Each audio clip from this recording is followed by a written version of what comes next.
You're watching Adam the Bull on the BetRivers Network. Welcome, everybody, to the latest edition, a cut down to 53, at least the initial 53 edition of the Bullpen with Adam the Bull, brought to you by BetRivers. Coming up on today's podcast, we look at everything the Browns did to get to 53, guys on the practice squad, and work that the Browns still have to do. Plus, with the season right around the corner, Jimmy Ott, the guru of gambling here at BetRivers, will tell us how many games he thinks the Browns are going to win and some good prop bets to bet on the Cleveland Browns. So check out the BetRivers app. Futures, props, lines, whatever you want to do, we've got you covered, not only for football, college, Major League Baseball, of course, another parlay coming out Friday, and everything else, tennis and more. So check it out. Check out the BetRivers app. We'll get to Jimmy in just a few minutes, but we begin with cutdown day. No big surprises. Well, I shouldn't say that. There was one big surprise. It's really two big surprises on cutdown day for the Browns. I went from 0 to 1 to 2. But they're kind of connected. One was that the Browns cut Deonte Foreman, leaving them with only 2 running backs on the active roster. And the other is that the Browns did not move on, at least for now. By the time you watch this, maybe they have, because if something came down today, it wouldn't surprise me. But at least for now, they have not moved on from Tyler Huntley. And as of 2:33, now 2:34 Wednesday afternoon, the Browns have 4 quarterbacks, 2 running backs, and 2 tight ends on their roster. Very unusual. But the only surprise cut in the end was Deonte Foreman. Now, Field Yates suggested yesterday of ESPN that it's one of these procedural things where they'll bring him back after a clear of a roster spot. They're obviously not going to go into the first week of the season with 4 quarterbacks on the roster. Nobody does that.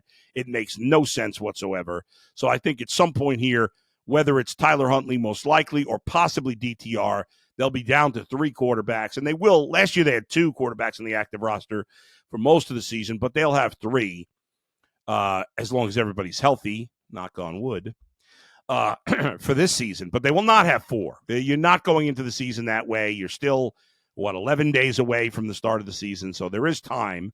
And so we'll be keeping an eye out for that, and I'm sure you will as well. And we'll, on tomorrow's live show on Thursday, we'll maybe have more updates. If one of the things about bringing Deonte Foreman back is that his contract is now not guaranteed for the whole season. So if, when Nick Chubb gets healthy, possibly at that point, maybe you move on from him.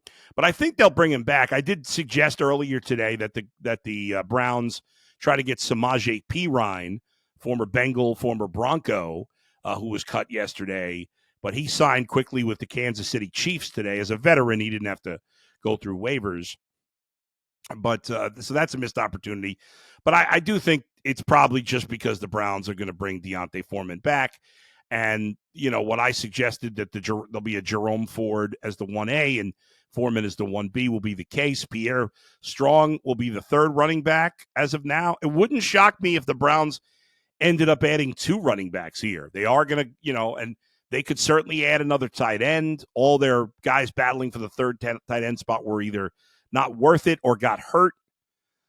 So at some point, they'll probably bring in a 3rd tight end. I don't know if that's a short thing before week 1. And that'll be interesting to see. They did go with 6 wide receivers on cutdown day. They went with 9 defensive linemen with Mike Hall going on the commissioner's exempt list. They went with 11 in the secondary. They went with 9 on the offensive line. And so there you go. And now it'll be interesting to see. The Browns did not pick up anybody on waivers. None of their cuts were claimed on waivers. The Browns have brought back officially 13 guys to the practice squad. Jawan Briggs, Tony Brown, Jalen Darden, Christopher Edmonds, Justin Hardy, Jermaine Ifedi, Sean Kamara, Roy Mabetka, the international player, James Prochet, Winston Reed, Rex Sonahara, Lorenzo Thompson, and one of everybody's favorites, Michael Woods, all brought back to the practice squad. That's 13 of the spots. Adam Schefter reported earlier, and Mary Kay Cabot confirmed earlier that Mike Ford, special teams ace, that Ray Ventrone loves, that he's coming back to the practice squad. That wasn't a part of the official release by the Browns, so I'm not sure what the holdup is there. But that's 14. You now have 16 guys that are on the practice squad, so they do still have 2 spots open. But guys getting back on the practice field. Jack Conklin does seem to be preparing as if he's going to be the starting left tackle, and that's kind of a relief. I know he hasn't really played right tackle before, not in a very long time, but when he's healthy, he's way better than anybody else they could put at left tackle. And even though there certainly be some adjustment to playing that position coming off an injury, no preseason, no practice, or little practice for the first, it'll be tricky. And there might be some growing pains, but I'll take him over Jermaine Ifedi, Hakeem Adeniji, James Hudson, Garon Christian, who was cut by the Titans yesterday. I'll take Jack Conklin, if healthy, which he finally appears to be, as the left tackle, even with his inexperience on that side of the field. Everybody else appears to be trending in the right direction. Looks like Greg Newsom's going to be able to play. D'Anthony Bell is going to be able to go. And the only thing I'll throw out there, and this is kind of crazy. I mentioned this earlier, so I want to mention it here. Probably by the end of today, tomorrow, the Browns will be down to 3 quarterbacks. The only conspiracy theory I'll throw out there is that maybe they kept 4 quarterbacks because they were a little worried that Deshaun's not going to be ready for week 1. Now, I don't actually believe that, but I was just trying to think of another reason you'd keep 4 quarterbacks. Again, 99% of me is sure he's going to be gone, either probably Huntley, or DTR in the next couple days. But because Deshaun hasn't played at all, I guess that's a possibility. Again, I still think it's unlikely, but we'll keep an eye on it, certainly. But and the Browns are so tight-lipped with all their injuries that I don't know that we'll know for sure. I assume if he practices next week, and he has been practicing, so I would assume he's going to play, but just kind of threw that out there as a possibility. All right, I'm going to take a break. When I come back, Jimmy Ott, the guru, the guru of gambling here at BetRivers. We'll talk about plenty of things that you can bet on when it comes to the Cleveland Browns this football season. That's coming up next, right here in the Bullpen with Adam the Bull, brought to you by BetRivers. All right, welcome back to the Bullpen with Adam the Bull. And it's that time of year. It's the start of football season where the gambling just kicks it into high gear. I mean, gambling is big all year round. And the guru of gambling, Jimmy Ott, is with us. And Jimmy, this is it. I mean, people love to gamble, and that's great, and we love that they're gambling at BetRivers. But football, whether it's college or pro, but especially pro, this is a whole nother level of what people do. BetRivers has an unbelievable menu, man. Win totals, teams versus each other, divisions, the yes, no in the playoffs. I mean, alternate lines. I mean, a little bit of exactly how many games are going to win. Last team without a win, best record, worst record, a lot of fun stuff, man. And, your Browns are right in the middle of it, man. How in the hell they win 11 games last year? I mean, they sat everybody the last game. They had Watson for 5 starts. Man, that tells you what kind of job they did last year. The biggest thing I'm wondering about the Browns, why they let the ace reliever go? Talking about the bullpen, why you let Flacco go? I mean, he was a nice safety valve, huh? It's funny that you say that because it's something we talked about a lot here in the offseason. He did a great job at the end of last year. The offense looked the best it looked in a couple of years. He threw for a ton of yards. In fact, I think he averaged, he only played 5 games, but he averaged more yards per game than any quarterback in the NFL. Obviously limited sample size, but it's kind of crazy. I think part of the reason they let him go is because of pressure on Watson to look as good as Flacco did, which I don't love that reason, but I think there's some chemistry there as to why they did it, and they'll go with Jameis as the backup. But, yeah, I get what you're saying. There's a lot of people here that agree with you that thought that Brown should have stuck with Flacco. But the reality, Jimmy, in the end is the Browns are a good team. They're a talented team. They got a lot of good players on defense, a lot of good skill position players, a lot of good offensive linemen. But the bottom line for the Browns, whether they're just a playoff team or a Super Bowl contender, is can Deshaun Watson play anything like he did in Houston? Because in Cleveland, he hasn't played anything like that. And if he can't play like the guy we saw in Houston, they've got no shot in a division that's loaded and in a conference that's loaded, I think. Watch Watson a lot. Even my college roommate was assistant athletic director at Clemson, so we've always had a keen eye, and he loved him coming out of Georgia. And man, I could tell you, him being in and out of the lineup, his freshman season at Clemson was huge. I mean, the opening drive, they going right down the field against Georgia Tech, first and goal, he gets hurt, and they have to put Cole Stout in, and it's downhill. They get routed in that game. The Spurrier had beaten them 4 years in a row, and like Spurrier will do, he would rub it in pretty good in the Clemson Tigers. And, I mean, the man played with a torn ACL, beat South Carolina, ran one in, threw for a couple, and then had his surgery. I mean, it was before Clemson got all those really stud defensive linemen that he carried them to back-to-back national championship appearances. And, we saw what he did with his Houston. He was playing as high of a level as there was anybody in the league. Yep. Problem is, Bull, he has not played a lot of football. And, 5 starts last night, that only puts us right back where we were with Deshaun and we know all the distractions and the other things he's been involved. It has completely sidetracked this guy. There's no evidence of what he's done at Cleveland. Even the best win, the comeback win at Baltimore. I mean, he only let it go when he was forced to let it go. Right. I mean, it was late in the game. He had to, take some chances. And that was the thing about Flacco, too, that kind of exposed Deshaun, I think, his lack of confidence to push the ball and let it go because Flacco made plays, but he also made mistakes. And so I just don't see any evidence with Watson. It's almost like we're trying to he's a game manager or something. That's not what he was. So until I see the contrary, I'm just going to try and, hope that he can make some mild progression because till I see it, I'm not going to believe that he's going to get back to that level. Just hasn't played enough football. I mean, that's fair. Like you said, he's played 11 games in the last 3 years. The first year he sat out by his own choice. Then he suspended 11 games and plays 6. And then last year he plays 5. I technically played 6, but he got hurt real early in the 6th game.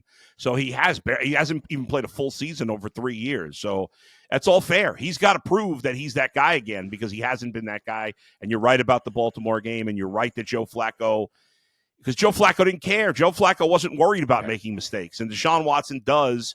He was a player that played with a ton of confidence. You every time you saw him play, you're like, wow, that guy believes in himself. And until he gets that back, it's not going to happen. He's not going to play at that level.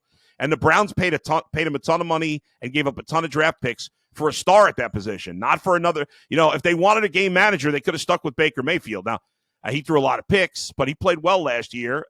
But they decided Baker wasn't good enough, and I agree. But you're right. At this point, you're just hoping Deshaun Watson could be incrementally better this year. And that's easy to say now. There was a bad contract, okay? It's easy to say now. But, I mean, didn't the team show you, only having him for 5 starts and some of the other starters that they had to roll with before they got Flacco in and still go 11-6 and sit everybody the last game of the season? I mean, it tells you if he is even close to what he was at Houston, this team's loaded, man. This team showed you their depth. I mean, that's the big story, of the Browns last year is all the injuries, and they were still able to overcome it. And my thing looking forward to this year is I'm a little worried that you're starting out with some of the same things. Chubb on the pup, the tackles coming off the pup, but, some mysteries there, how available they'll be, in the season. Just, some of these injuries, look, it's football. You're going to get people hurt. But, man, with the injury bug hit this team so hard last year, and they were still able to win 11 games, man, to start, I'm a little leery. I'm big on the Browns, but that does concern me that you're already starting off, giving up a few of these injury bites.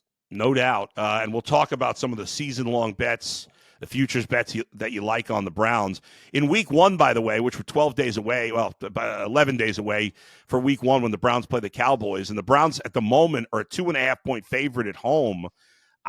I don't feel great about that today. Now, we'll see who ends up being the left tackle on opening day. Maybe I'll feel a little better. But I don't know. I'm not feeling great about the Browns even at home against Dallas in Week 1. How are you? What's your early Well, lead if there? you're concerned about Cleveland's offensive line, what do you think the Dallas people Well, are? that's fair point. And look, when Ezekiel Elliott, and then when they were able to get that running game, where Dak Prescott his rookie year was so productive, was all about that offensive line. And just year after year, they've lost pieces, deteriorated, injuries, and man, Myles Garrett is going to have a feast against that offensive line early on. I just don't know how they're going to handle him in that one. So I think that the Dallas 12 wins, 12 wins, 12 wins. I mean, only Andy Reid and Mahomes have won more games over the last 3 seasons than McCarthy and Dak Prescott. Yeah. But man, I just think it's a little when you have to pay Lamb, you have to pay Prescott, you have to pay that. At some point, it's going to eat away at the rest of your roster, and I think the rest of this roster has gotten a little bit thin. That line has moved a little bit. It was closer to pick 'em, and the betting market has been a little bullish on the Browns. Now, I think since Lamb was signed, it might have gone down to 2 at some places. So I don't think it's going to get to that 3. That hot number. It takes a lot to get to that. But no, I like the Browns in this spot against the Cowboys in the matchup. And we know one thing: the Browns, even though they've got some guys hurt, and man, I love Nick Chubb. Covered him in the SEC. Man, it's he and Sony Michel, that 1-2 punch. Man, they were roommates in college and completely different personalities. But I just wonder how many of these series of injuries can he withhold? Because man, he took as gruesome of an injury in that Georgia game, that Tennessee game. That you could ever think of. So, but I do like Cleveland in this spot, especially at home in front of a raucous crowd. Yeah, I mean, in terms of Nick Chubb, he is. I've said this once, I'll say it a million times. If you have 53 Nick Chubbs on your team, you're going to win a whole lot of games. Nobody outworks that guy. Nobody's more dedicated than that guy. Nobody's more selfless than that guy. If anyone's going to get back from a second devastating knee surgery or in the injury, actually had 2 surgeries last winter, it's going to be him. But you're right. I mean, what he's done on the field when he's been healthy is Hall of Fame caliber play. I just hope he can get back out there and have a few more great years to get in the Hall of Fame, because he's a Hall of Fame type player. I mean, I think he's 2nd or 3rd all time in yards per carry. Yes, he is. That may not be I don't know, whatever you feel about that stat, but to be in the top 5 in that category in this league, that's pretty damn impressive, especially how many yards you get per carry? Well, yeah, I think a lot of that stat. Yeah, I'd say so. I mean, and listen, I don't know how he's evolved personally, but he was even shy in college, man. Sony was the rapper from Miami and all that. He took all the word space in the dorm room, but man, no BS here, man. He is a pro. He is going to give you everything because it's how dedicated you are in those rehab periods that is going to determine how well you come back. So, it's naturally how you respond, but he's going to be as dedicated as anybody. So he's a guy you pull for obvious reasons. No doubt. Amari Cooper is another great pro. Speaking of pros, he is the leader. I mean, what's crazy, the Browns' history of their wide receivers is so bad that Amari Cooper, after 2 years, you could argue is the greatest Browns wide receiver of all time. And again, he's played here 2 years. He is the only player in Browns history to have back-to-back 1,000-yard seasons, if you could believe that. In fact, the only other player in the history of the franchise to have 2 1,000-yard seasons, period, they weren't back-to-back, is tight end Ozzie Newsome, who, of course, is a Hall of Famer. That's how bad Browns wide receivers have been. You had one great year by Braylon Edwards. You had one great year by Josh Gordon. You had some okay players, with Bernie Kosar in the 80s. But, Amari Cooper, who may be in his last year with the Browns, he leads that wide receiving corps because obviously there's question marks with Elijah Moore and Jerry Jeudy and Cedric Tillman and the rest of the guys. What do you think of the wide receiver group as a whole? Well, his Alabama teammate, Jeudy, comes over, and I think he was a little bit overrated coming out, and Denver gave up on him, but he's still, he's a quality number 2. Moore, we saw him at Ole Miss a lot too. I'm trying to figure out what exactly happened behind the scenes with the Jets. But this position, for some reason, these guys have a little diva element to them, period, no matter where they play. But I just wonder about Cooper, if that connection because his production jumped when Flacco came in there. Yeah. And same thing for Njoku, Jimmy. He had there's no the best stretch too. Oh, man, I got a buddy, a big fantasy guy. He's screaming to get the ball to Njoku all the time. Yeah. I apologize about the pronunciation. But, he's a talent, man. Yeah. A guy, how many guys that big can move like that? Right? When you got guys that can do things that a lot of people can't do, a lot of players can't do, use them. And so maybe when they, had that production, I would have to think that's more of a focus for Watson or Jameis, whoever it is, and say, no, man, we have to go back to that. And that they proved to be highly productive. They're a headache. I mean, if I'm a defensive coordinator, I want you to not go to the tight end in Amari Cooper. Right. So then, and that the game against Houston, Cooper was just chunk play after chunk play, man. It was unbelievable in that game. So, no, those two guys got to be utilized more. Deshaun's got to look for them. Got to find them more. No doubt. Jimmy, let's get to obviously you're the gambling guru here at BetRivers, and Browns fans want to clean up, make some cash, right? And they like it even more when they can bet on their own team and win some cash. And I know you like their 8.5. Their win total is 8.5. I know a lot of Browns fans are saying, we won 11 games last year. What happened? You like the over there, don't you? Absolutely. Well, I mean, I think the Browns fans have a pretty good point. And do you plan on duplicating all the injuries from last year? I hope not. I mean, you're at the top of the league last year. You should at least revert to the mean and be more to the middle of the pack, and you could add it. Over 8.5 minus 138 right now at BetRivers, I think is a soft number. To be honest, I don't know how long that 8.5 is going to be there. So 17 games, 9-8. I'll take it. I think you first start with the schedule. NFC East and AFC West collectively, that's doable. You could go 5-3. There. I don't think with much of a problem. The division is tough, no doubt about it. Those 6 games are tough, but I do think the streak is over in Pittsburgh. I think Tom was going to have his first losing season. The other two are big dogs. I think Cincinnati, schedule related. I mean, they have the best advantage there. I mean, when you play New England, Carolina, and Tennessee, I mean that's the bottom of the barrel as far as the non-divisional games. So, and I'm a little concerned about Baltimore with their staff being gutted again. So they lose a lot of pieces. They'll be good. I'm not sure how as good as they were last year, but I do think the Browns will win. Have a winning season. So 8.5 minus 138 to be exact.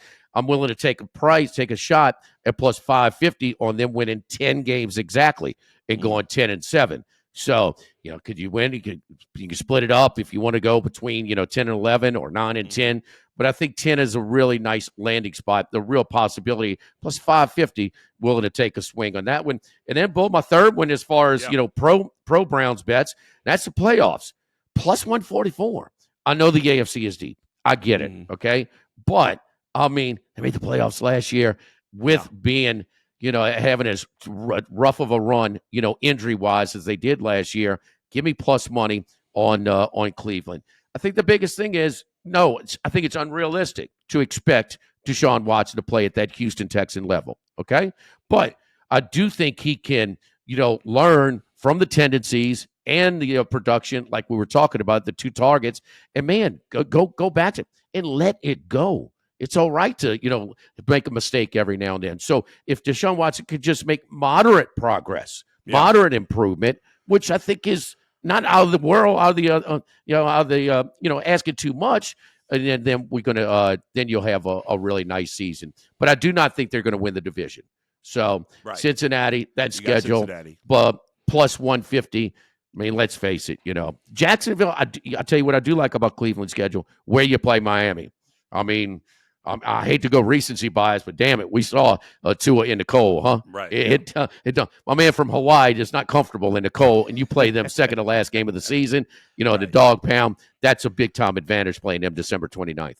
Yeah, by the way, I love all your bets.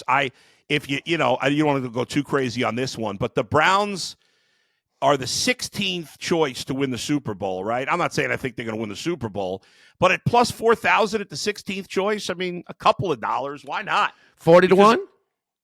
Yeah, I mean, right? I mean, yeah. if with Watson, if he does reach anywhere close to that Houston upside, then they're much better than the 16th best team. So, I mean, couple bucks. Think about the game that Chubb went down too. Yeah. I mean, the goofy things that happened in Pittsburgh on that Monday night. I mean, nuts. it is. That's one that they definitely should. Look, I bet Pittsburgh in the game. I felt like I stole money. Okay. Yeah. I mean, it was. I mean, the Browns should not have lost that game, but they were having to adjust. Mid game. Yeah. But the goofy touchdowns, the defensive touchdowns for Pittsburgh. I mean, come on, that's an outlier. You'll get a game like that, 40 to 1, absolutely. Yeah. I mean, if they get healthy on the offensive line, and with Chubb, damn it, that makes life real easy on Deshaun Watson. When you could play action, when they got a respected running game, they got a top 5 offensive line, right. And Chubb's a top 5 back. So, I mean, to win as many games as they did without him, I want to see. Watson is a big wild card, and I don't think it's asking too much for him, to improve and get. I mean, I think the GMs just put him at about 2021 and ranking the 32 projected starting quarterbacks. Right. Okay, I think they interviewed 50 different. Man, he's got to get closer to at least 11 to 14. I mean, that's not asking a ton for Deshaun Watson. So with everything in place, if it is, why not? Why not take a chance? Hey, man, they're knocking the door in Kansas City with Baker Mayfield not too long ago. That's right. They got a lot of people. And then Garrett is really, I mean, he's in his prime right now. I mean, he is hell to deal with, on that defensive front. There's no doubt. And he's going to want to win back-to-back Defensive Player of the Years. We'll see if we can do it. Jimmy, if the folks want to catch up with you on other bets and other chances to check you out and see you, tell them where they should go. Man, YouTube channel, Sports Bettors Paradise, YouTube channel, and then just subscribe. And we're doing weekly stuff, college football, pro football, different future picks, you name it. So at Sports Bettors Paradise, and then on Twitter or X at Jimmy Ott 1045. Jimmy, last thing real quick. Do the Ohio State Buckeyes, well, I was going to say, do they make the college football playoff, but I forgot it's 12 teams now, so of course they're going to make it. They better. But will they, they better, or Ryan Day's looking for work, will they be a top 4 seed? Yes. Yeah, I think they win the Big Ten. They may lose in Eugene, okay? Yeah. But God save us all if they lose to Michigan at home this year, Bull. I mean, come on, that's man. a problem. That ain't happening. That's not happening. Not. And you know what? Hey, it's like Phil Knight is 86 years old, the Nike founder, and he's telling Oregon people whatever you need as far as the budget for NIL. Yeah. Well, Ohio State's tired of losing. That's right. They went out and spent, and that roster is something. Will Howard, we'll have to see. He's going to be a lot better with a great supporting cast, but nobody is as talented as Ohio State. And I got to say, including Georgia, with the additions that they made. So, I mean, they were so close. They should have beat Georgia in the semifinal, and it definitely going to beat TCU, if they win that one. So, that close that year when Harrison got hurt in the semifinal game. Yeah. But no, they'll be back. And even though they might not win that game in the regular season in Eugene, it'll be tough. I do have them winning the Big Ten and get one of those top 1 or 2 seeds. Over under 1,300 yards as a rookie for Marvin Harrison Jr. Rookie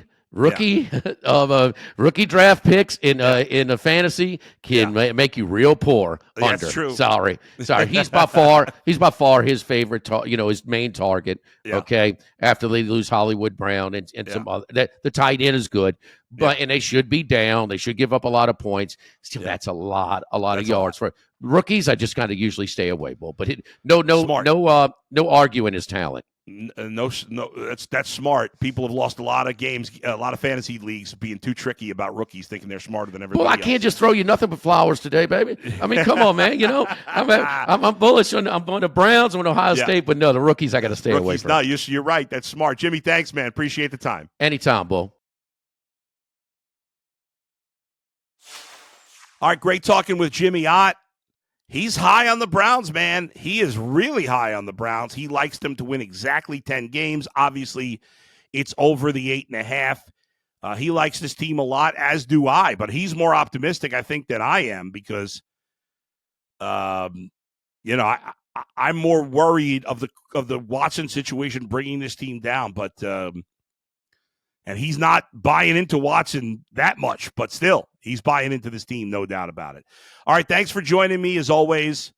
Thanks for listening. Thanks for watching. Please hit the subscribe. Please hit the like. I'll be back on Thursday, 2 p.m. live. We'll go live for at least 30 minutes. Until then, we'll talk to you then. Where else but right here in the bullpen with Adam the Bull. Thanks to Andrew, or Z. I got to start calling him Z. His first name's Andrew, but everybody calls him Z, so I got to call him Z now. And so there you go. And we'll talk to you next time. Where else but right here in the bullpen with Adam the Bull, brought to you by BetRivers. See you, everybody.